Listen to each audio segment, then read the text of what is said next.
Also glaubst du das? Jetzt warten wir schon fast eine Stunde aufs Essen. Das gibt's doch nicht.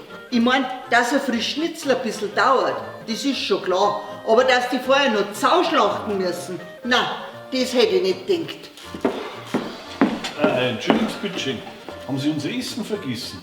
2 Schnitzel mit Pommes, so lange kann doch das nicht dauern. Es dauert nur ein bisschen. Wir haben ja die Sau erst schlachten müssen. Aber dafür ist jetzt ganz frisch. Okay, Sie verarschen mich doch. Na ja, das war jetzt nur ein Scherz. Eigentlich liegt unser Kochstock psuffen in der Ecke und der Lehrbo ist völlig überfordert mit der Küche. Haha, witzig ist das fein nicht. Sie könnten es einfach die Wahrheit sagen. Das ist mein Bier. Du sollst mir jetzt die halbe Kilo Hand kleine auf.